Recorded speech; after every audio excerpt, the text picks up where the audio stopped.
नमस्कार, मी दिनकर कदम तुंग येथील शेतकरी असून या परिसरात माझी शेती आहे। हा भूमी ग्रीन बायो प्लांट हा सुरुवातीला बायोमासवर आधारित असा प्रोजेक्ट असणारा शेतीतून निघणाऱ्या वेस्टपासून वीज निर्मिती करायचा हा प्रोजेक्ट होता।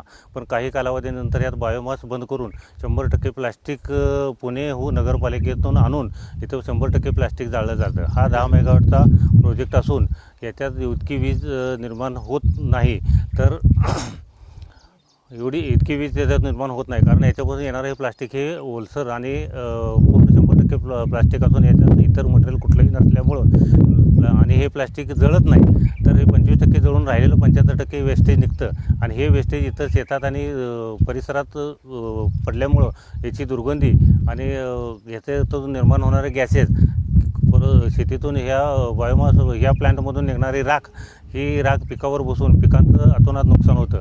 ह्या परिसरातला भाजीपाला, द्राक्षे, केळी ही पूर्णपणे नुकसान झाले। येथील भाजीपाला हे क्षेत्र पूर्ण बंद झाले।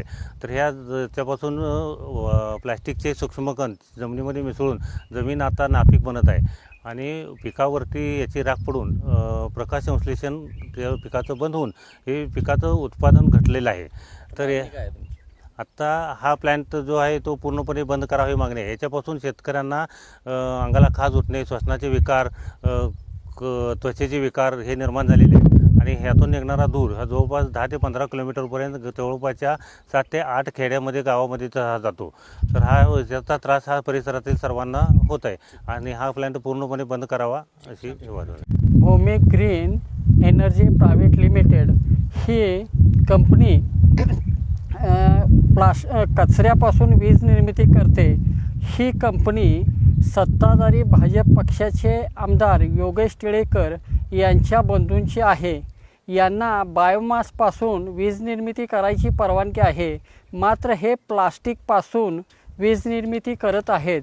त्यामुळे याच्यातून निघणाऱ्या विषारी वायूमुळे पिकाची व मनुष्याची ही हानी होत आहे आणि नागरिकांच्या आरोग्यावर गंभीर परिणाम होत आहेत। येथील आसपासची शेतीही नापीक होत आहे। तरी आम्हा सर्व शेतकऱ्यांची मागणी आहे की हा प्लांट तातडीनं बंद करण्यात यावा।